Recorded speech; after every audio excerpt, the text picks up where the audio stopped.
사도신경으로 신앙 고백드리겠습니다. 나는 전능하신 아버지 하나님 천지의 창조주를 믿습니다. 나는 그의 유일하신 아들 우리 주 예수 그리스도를 믿습니다.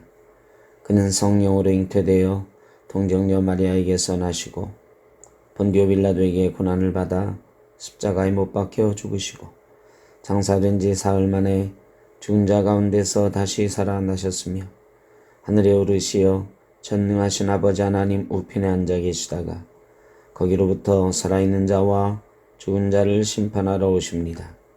나는 성령을 믿으며 거룩한 공교회와 성도의 교제와 죄를 용서받는 것과 몸의 부활과 영생을 믿습니다. 아멘. 425장 찬송 드리겠습니다. 주님의 뜻을 이루소서.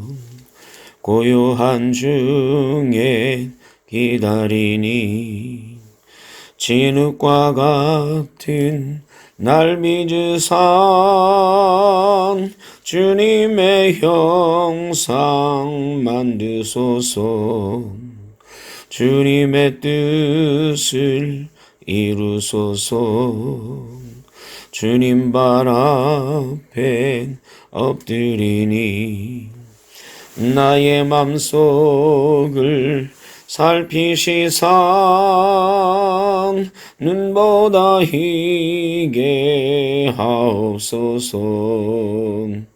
주님의 뜻을 이루소서. 병들어 몸이 피곤할 땐 권능의 손을 내게 펴산 강건케 하여 주옵소서.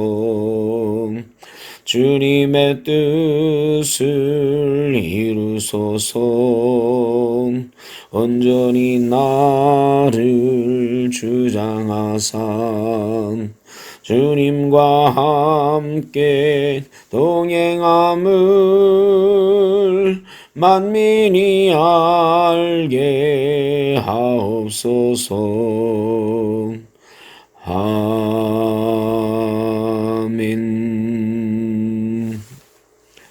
오늘 우리에게 주신 하나님의 말씀 베드로후서 2장 9절로 16절입니다. 주께서 경건한 자는 시험에서 건지실 줄 아시고 불의한 자는 형벌 아래에 두어 심판날까지 지키시며 특별히 육체를 따라 더러운 정욕 가운데서 행하며 주관하는 이를 멸시하는 자들에게는 형벌할 줄 아시느니라. 이들은 당돌하고 자긍하며 떨지 않고 영광 있는 자들을 비방하거니와 더 큰 힘과 능력을 가진 천사들도 주 앞에서 그들을 거슬러 비방하는 고발을 하지 아니하느니라.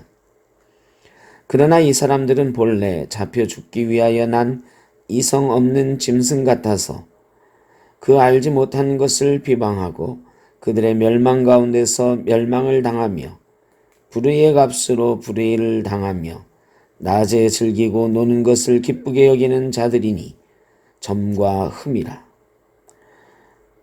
너희와 함께 연애할 때에 그들의 속임수로 즐기고 놀며 음심이 가득한 눈을 가지고 범죄하기를 그치지 아니하고 굳세지 못한 영혼들을 유혹하며 탐욕에 연단된 마음을 가진 자들이니 저주의 자식이라.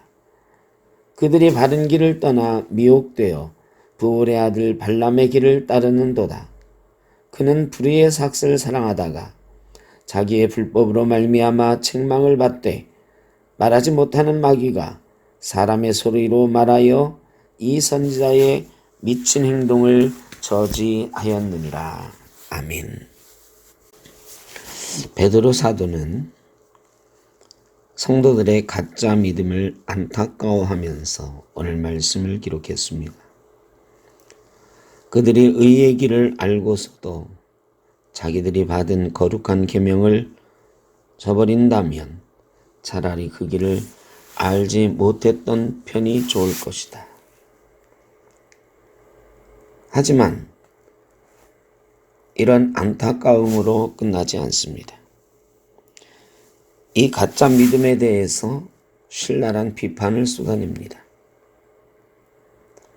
천사들도 큰 권능이 있고 그들보다 능력이 크지만 하나님 앞에서 비방하는 말을 하지 않는다 그랬습니다. 그런데 그들은 하늘에 있는 영광스러운 존재들을 비방합니다. 이성 없는 짐승처럼 알지 못하면서 비방하고 그래서 멸망의 길로 걸어갑니다. 대낮에 흥청대면서 먹고 마시는 것을 낙으로 생각하는 이들이 있습니다. 속임수에 능하고 가늠할 상대를 찾는데 혈안이 되어 있습니다. 순진한 영혼들을 유혹합니다. 탐욕을 채웁니다.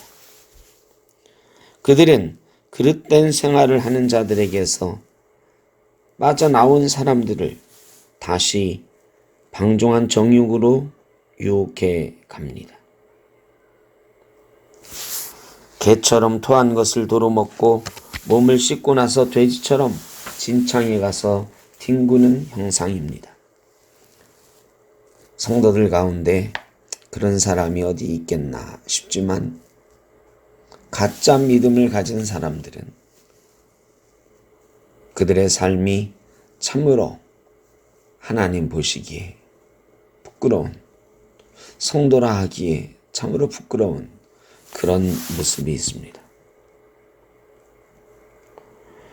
이런 거짓된 믿음은 방탕하고 혐오스러운 삶의 형태뿐 아니라 영적인 형태로도 나타납니다. 토마스 키팅이라는 사람은 평생 예수님 닮아 살겠다고 다짐을 했습니다. 그리고 가장 어렵다는, 엄격하다는 수도회에 들어갔습니다. 매일 새벽 2시에 일어나 저녁 7시에 잠자리에 드는 생활이 이어졌습니다. 힘든 노동도 했고 영양가 없는 음식도 먹었습니다. 금식도 주기적으로 했습니다. 고통스러웠지만 그의 영적인 자부심은 뿌듯함으로 채워져 갔습니다. 그런데 1년 뒤에 자기와 똑같은 목표를 가진 사람이 수도원에 입회했습니다. 그런데 그는 모든 면에서 키팅보다 앞서 있었습니다. 일을 끝내고 성당에 가면 어느새 그가 먼저 와 있었고 그의 입가에는 늘 행복한 미소가 감돌았습니다. 키팅은 부러움과 질투에 시달렸습니다. 부러움을 느낄 때마다 걸음을 씹는 것 같았고 자신이 더러운 걸음 같았습니다. 부러움이 떠나가게 해달라고 기도할수록 상황은 더욱 악화됐습니다. 그는 기도마저 포기하려다가 수도원장과 상담을 했습니다. 그리고 그 상담 가운데 자신의 무의식에 숨어있는 그 미움의 동기를 알아차렸습니다. 이런 경험을 통해 그는 수도 생활에 은총도 있지만 거짓된 믿음을 사탄이 계속해서 활발하게 활동하게 한다는 사실을 깨달았습니다. 사랑하는 성도 여러분, 열심히 예수를 믿는다 노력을 합니다. 그러나 우리 속에는 여전히 거짓된 믿음의 동기들이 있습니다. 그리고 사탄은 그 거짓된 믿음, 가짜 믿음을 자꾸 끄집어내려고 합니다.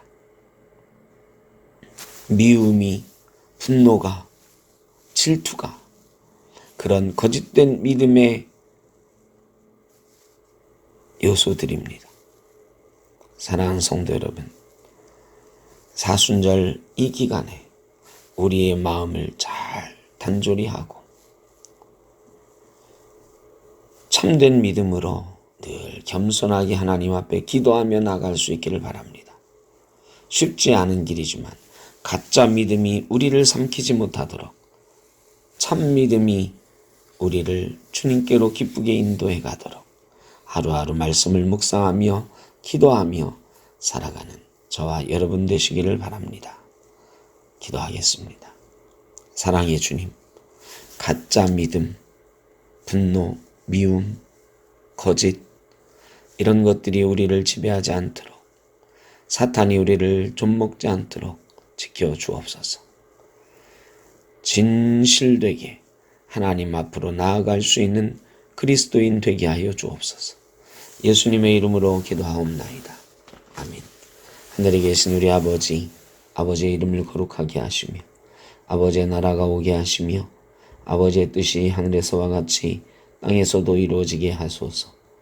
오늘 우리에게 일용할 양식을 주시고 우리가 우리에게 잘못한 사람을 용서하여 준 것 같이 우리 죄를 용서하여 주시고 우리를 시험에 빠지지 않게 하시고 악에서 구하소서. 나라와 권능과 영광이 영원히 아버지의 것입니다. 아멘.